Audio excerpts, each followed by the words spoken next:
Bismillahirrahmanirrahim. Assalamualaikum warahmatullahi wabarakatuh. Rabbi shrah li sadri wa yassir li amri wahlul 'uqdatam min lisani yafqahu qawli. Rabbi zidni ilma warzuqni fahma birahmatika ya arhamar rahimin. Nama saya Darin Syulawaiyah dengan NIM akhir 13 dari kelompok 1 metode tafsir. Pada video kali ini saya akan mereview salah satu skripsi karya alumni UIN Syarif Hidayatullah Jakarta, Fakultas Usuluddin dengan judul Jilbab dalam Al-Quran. Studi perbandingan penafsiran Quran Surat Al-Ahzab ayat 59 menurut Badiuz Zaman Said Nursi dan Quraish Shihab. Di dalam bab 1 pendahuluan di dalam latar belakang, penulis mengemukakan definisi jilbab menurut Kamus Besar Bahasa Indonesia, yang dikatakan bahwa jilbab ini adalah kerudung lebar yang dipakai oleh wanita untuk menutupi kepala dan leher sampai dada.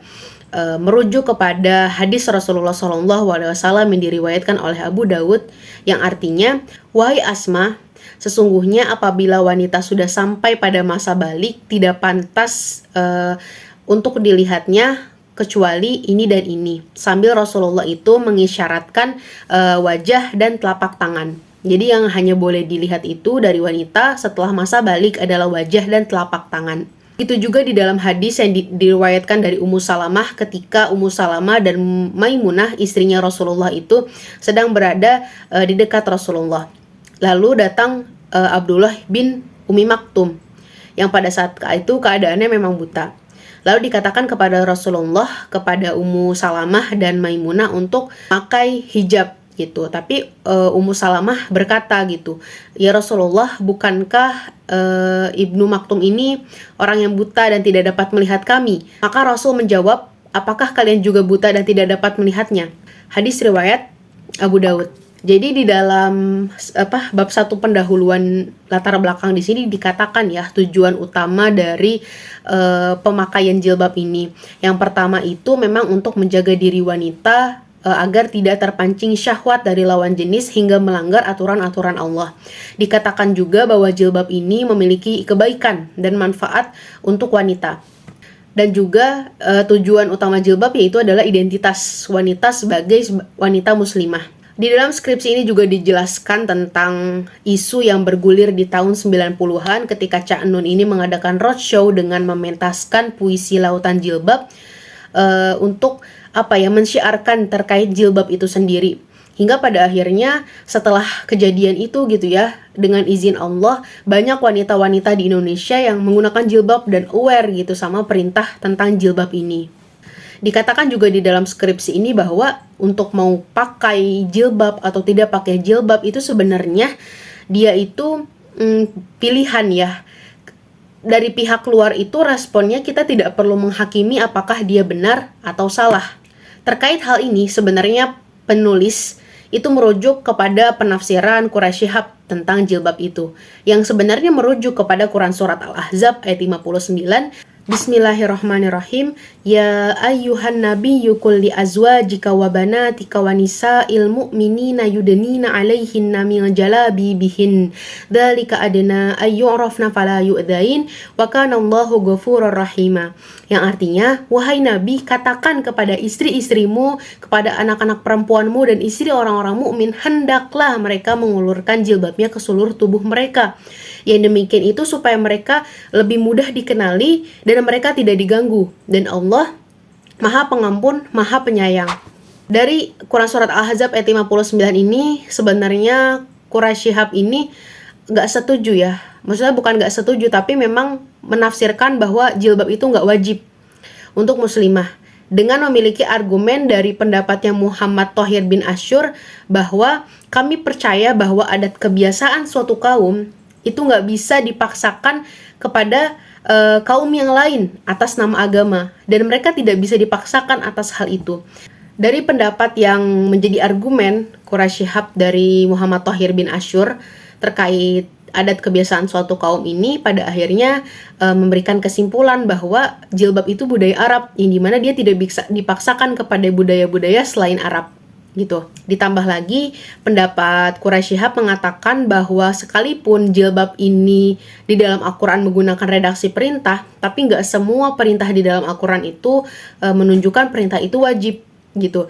Di dalam hadis-hadis yang lain juga dikatakan perintah tentang jilbab ini hanya ada kata sebaiknya, bukan seharusnya. Yang dimana otomatis kalau ada redaksi kata sebaiknya, itu kita dibebaskan untuk memakai atau tidak.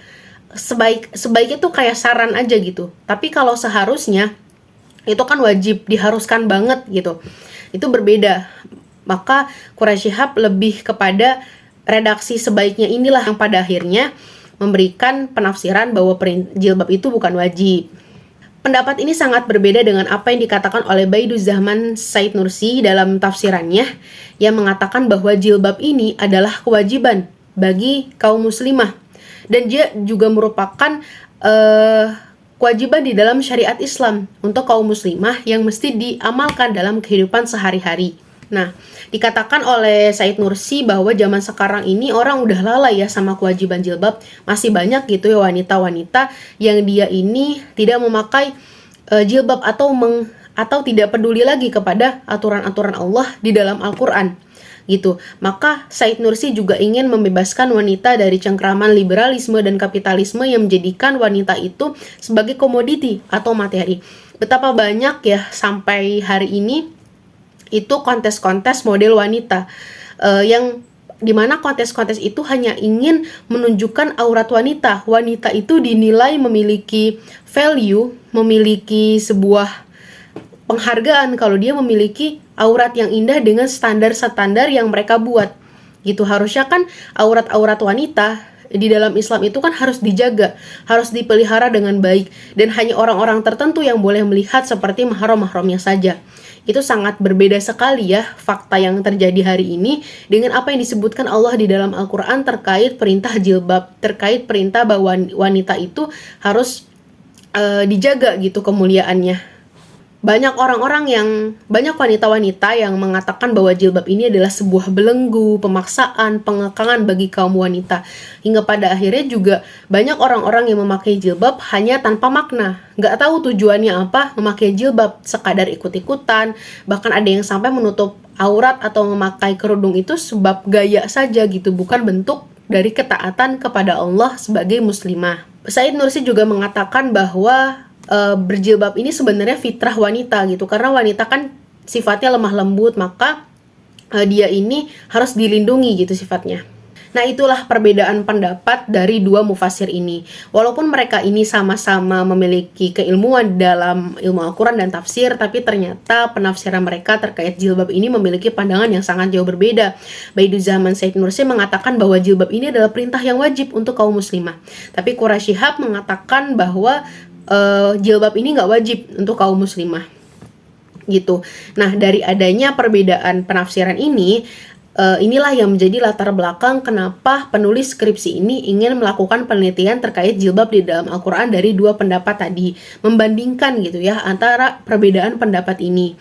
Metode penelitian yang digunakan dalam skripsi ini adalah yaitu jenis penelitian kualitatif dengan studi kepustakaan atau library research, di mana penulis ini mengambil data-data atau informasi terkait topik penelitian dari buku-buku, artikel, jurnal, atau skripsi-skripsi lain untuk pada akhirnya dianalisis dan mendapatkan hasil penelitiannya.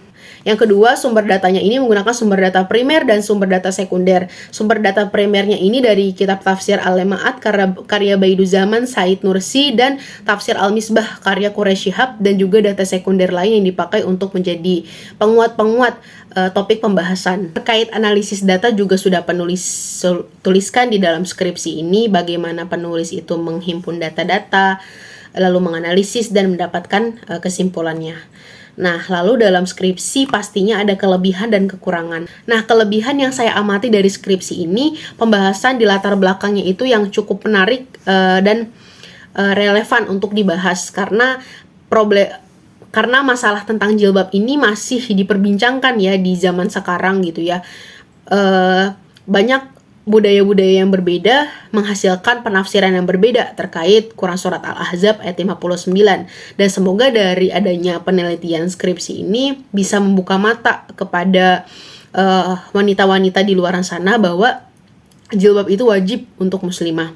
Yang kedua, rumusan masalahnya juga jelas dan terstruktur. Jadi penulis ini menjelaskan ya terkait dari biografi para mufasirnya, latar belakang atau budaya-budaya mereka seperti apa, terus penafsiran-penafsiran mereka terkait jilbab itu sendiri gitu kan, dan sebab-sebab kenapa adanya perbedaan penafsiran tentang jilbab ini di antara kedua mufasir. Yang ketiga, tujuannya juga untuk memberikan kontribusi pemahaman ya kepada masyarakat tentang jilbab itu sendiri, supaya yang belum tahu tentang jilbab bisa tahu, supaya yang tahu bisa lebih dikuatkan pemahamannya. Dan yang keempat, metode penelitiannya juga tepat, jenis penelitian itu kualitatif dan menggunakan metode tafsir muqarran, membandingkan pendapat mufasir Baiduzaman Said Nursi dan mufasir Quraisy Shihab. Nah, namanya skripsi itu ada kekurangan ya. Terlepas daripada pendapat mufasir yang dipakai sama penulis ini, saya dengan informasi yang sudah saya dapatkan itu agak kurang setuju dengan pendapat mufasir yang mengatakan bahwa jilbab itu nggak wajib.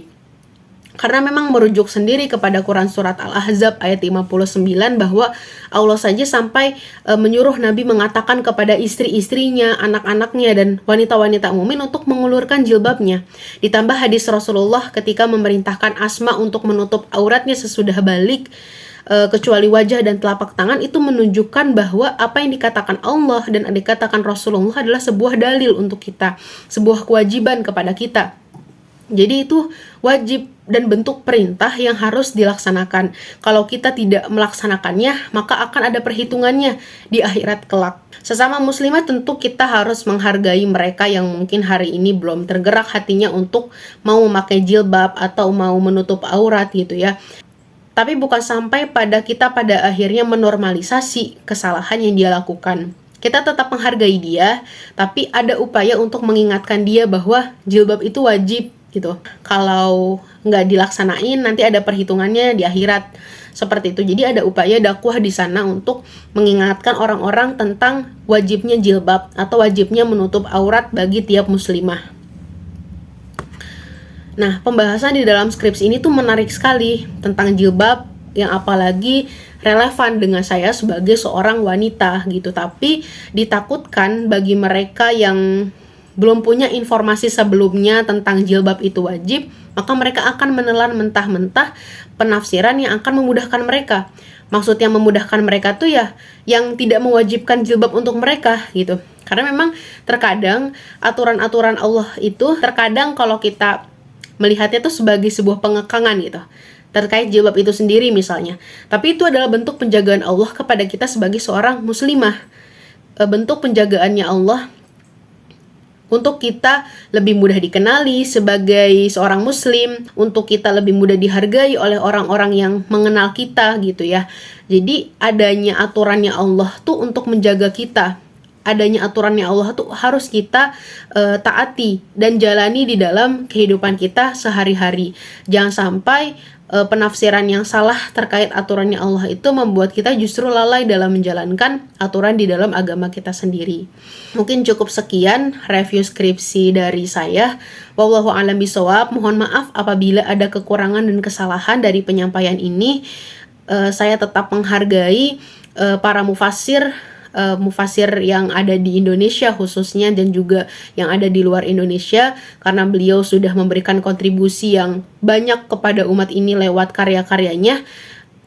Semoga bermanfaat. Wassalamualaikum warahmatullahi wabarakatuh.